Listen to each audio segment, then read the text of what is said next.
کبھی کبھی ایسا ہوتا ہے کہ زندگی میں سب کچھ بکھرا ہوا محسوس ہوتا ہے، جس چیز کی خواہش کی وہ نہیں ملی، جس خواب کو سالوں تک سینے سے لگایا وہ چکنا چور ہو گیا۔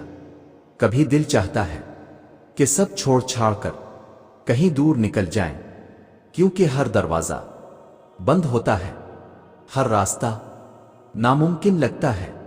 ایسا کب ہوتا ہے؟ جب زندگی کے بوجھ ہمیں تھکا دیتے ہیں، جب لوگ ہمیں نظر انداز کر دیتے ہیں، جب اپنے بھی پرائے بن جاتے ہیں۔ لیکن ٹھہریے، یہ وہ لمحہ ہوتا ہے جب اللہ تعالی کی طرف سے ایک خاص محبت خاموشی سے ہمارے قریب آتی ہے۔ یہ محبت شور نہیں مچاتی، لیکن اگر غور کریں تو اس کی نشانیاں ہمیں نظر آنے لگتی ہیں۔ آج کی ویڈیو میں ہم ان 4 نشانیوں پر بات کریں گے جو اس وقت ظاہر ہوتی ہے جب اللہ تعالیٰ کسی بندے سے خاموش محبت کر رہا ہوتا ہے۔ اور پہلی نشانی ایسی ہے کہ شاید اپنے پہلے کبھی نہ سنی ہو۔ اگر آپ کی زندگی میں یہ کیفیت آنا شروع ہو جائے کہ دنیا کی رونقیں، شہرت، دولت، لوگوں کی باتیں، ہر چیز بے معنی لگنے لگے، تو یہ کوئی عام بات نہیں ہے۔ یہ وہ وقت ہوتا ہے جب اللہ تعالیٰ بندے کو اپنی محبت کی طرف کھینچ رہا ہوتا ہے، کیونکہ جب دنیا کی چیزوں میں دل نہ لگے تو اس کا مطلب یہ نہیں کہ آپ کمزور ہو رہے ہیں، بلکہ یہ اس بات کی علامت ہے کہ اللہ تعالیٰ آپ کو دنیا کے دھوکے سے نکال کر اپنی قربت کی طرف بلا رہا ہے۔ یہ وہ لوگ ہوتے ہیں جن کے بارے میں حدیث میں آیا ہے، اللہ جب کسی بندے سے محبت کرتا ہے تو دنیا کی محبت اس کے دل سے نکال دیتا ہے اور اپنی محبت اس کے دل میں ڈال دیتا ہے۔ یہ نشانیاں ہر کسی کو نظر نہیں آتی، لیکن اگر آپ نے کبھی محسوس کیا ہے کہ دنیا کی چیزیں آپ کے دل کو اب پہلے جیسی خوشی نہیں دیتی، تو ہوشیار ہو جائیے، یہ اللہ کی طرف سے ایک خاص اشارہ ہے، وہ آپ کو اپنے قریب کر رہا ہے۔ اور سنو، اگر آپ نے کبھی محسوس کیا ہو کہ مشکلات، پریشانیاں، دنیا کے دھوکے سب اپنی جگہ، مگر جب آپ اللہ کے حضور جھکتے ہیں تو اندر ایک عجب سا سکون محسوس ہوتا ہے، ایسا سکون جو کسی انسان کی بات سے نہیں ملتا، ایسا اطمینان جو کسی چیز کے حاصل ہونے سے نہیں آتا، بلکہ صرف اور صرف سجدے میں آتا ہے۔ یہ کوئی عام بات نہیں ہے، یہ اللہ کی خاموش محبت کی دوسری نشانی ہے۔ اللہ تعالیٰ اپنے بندے سے محبت کرتا ہے تو اسے ایسی آزمائشوں میں ڈالتا ہے کہ وہ خود بخود اللہ کی طرف رجوع کرنے لگتا ہے۔ پھر آہستہ آہستہ ہر درد کا علاج اللہ کے ذکر میں نظر آنے لگتا ہے، ہر بے چینی کا حل سجدے میں محسوس ہونے لگتا ہے۔ یہی وہ لمحہ ہوتا ہے جب اللہ تعالیٰ کہہ رہا ہوتا ہے، میرے بندے، میں تیرے قریب ہوں، تو صرف میری طرف آ جا۔ کیا آپ نے کبھی غور کیا ہے کہ جب ہم بہت زیادہ تکلیف میں ہوتے ہیں، جب کوئی ہماری فریاد سننے والا نہیں ہوتا، تو اچانک دل کرتا ہے کہ بس سجدے میں گر جائیں؟ یہ اللہ تعالیٰ کی محبت کا ایک خاص اشارہ ہوتا ہے کہ وہ چاہتا ہے کہ اس کا بندہ صرف اس سے مانگے، صرف اسی کے سامنے جھکے۔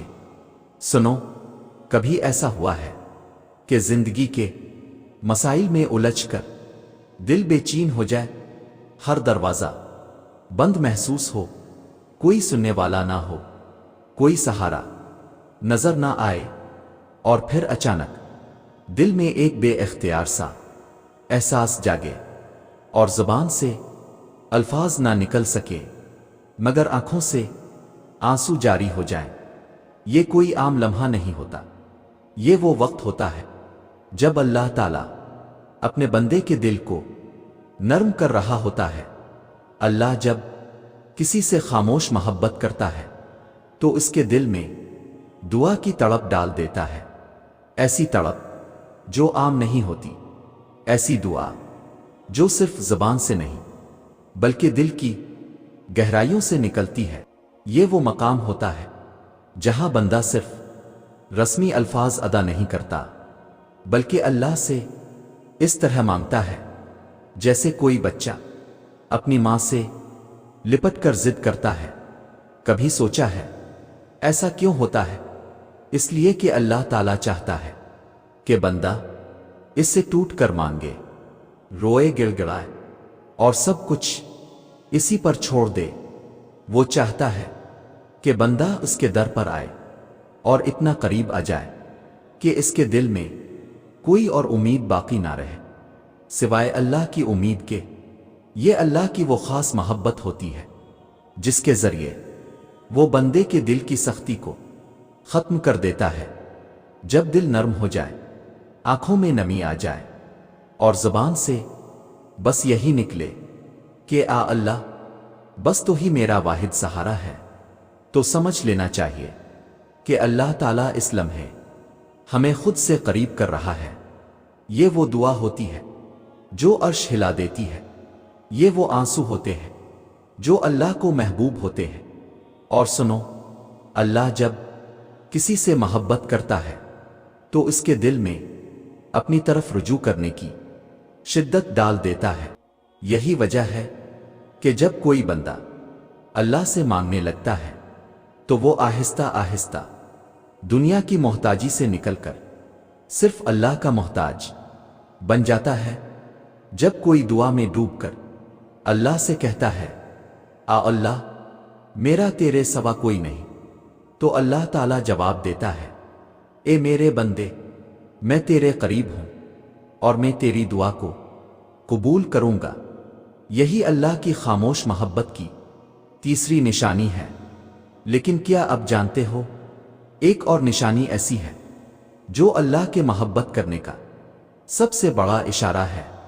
تو سنو، یہ وہ مقام ہے جہاں آپ سمجھنے لگتے ہیں کہ اللہ کی خاموش محبت صرف آزمائشوں اور مشکلات کے ذریعے نہیں آتی، بلکہ یہ ہمیں وہ اندرونی طاقت دیتی ہے جو ہمیں ہر حال میں خوش رہنے کی توفیق دیتی ہے۔ اللہ جب اپنے بندے سے محبت کرتا ہے تو اسے زندگی کے ہر لمحے میں صبر کی نعمت دیتا ہے۔ یہ صبر انسان کی زندگی کو نیا رخ دیتا ہے۔ وہ مایوسیوں میں بھی امید کی کرن دیکھنے لگتا ہے۔ وہ مشکلات کو اللہ کا امتحان سمجھ کر برداشت کرتا ہے اور یقین رکھتا ہے کہ ہر تکلیف کے بعد اللہ کی طرف سے کوئی نہ کوئی خیر ضرور آتی ہے۔ اللہ تعالیٰ نے قرآن کریم میں فرمایا، تمہیں ضرور آزمائیں گے، تمہارے مال اور جانوں میں کمی کر کے، اور تمہیں ضرور سنو گے ان لوگوں سے جو تم سے پہلے کتاب دیے گئے ہیں اور ان لوگوں سے جو مشرک ہیں، بہت سی ایذائیں، اور تم ان کے صبر کے ساتھ انہیں خوشخبری دے دو۔ یہ آیت ہمیں بتاتی ہے کہ آزمائشیں اور تکلیفیں ہر انسان کی تقدیر کا حصہ ہیں، لیکن وہ جو صبر کا دامن تھام کر اللہ کی رضا کے لیے اپنے راستے پر چلتے ہیں، انہیں ان آزمائشوں کے نتیجے میں اللہ کی خوشنودی اور انعام ملتا ہے۔ یاد رکھو، جب آپ اللہ کی رضا کے لیے مشکلات کا سامنا کرتے ہیں، جب آپ کا دل اللہ کے سامنے جھک جاتا ہے، اور جب آپ اللہ کی تقدیر پر راضی ہو جاتے ہیں، تو پھر اللہ کی مدد آپ کے ساتھ ہوتی ہے۔ وہ آپ کو ایک ایسی طاقت عطا کرتا ہے کہ آپ کو کسی بھی پریشانی سے ڈر نہیں لگتا۔ آپ کا دل سکون میں ہوتا ہے کیونکہ آپ جانتے ہیں کہ اللہ آپ کے ساتھ ہے۔ یہ وہ وقت ہوتا ہے جب انسان کا دل اللہ پر اتنا بھروسہ کرتا ہے کہ وہ یہ سمجھنے لگتا ہے کہ زندگی میں کوئی بھی واقعہ اللہ کی مرضی کے بغیر نہیں ہوتا۔ اللہ کی محبت میں ایک خاص قوت ہوتی ہے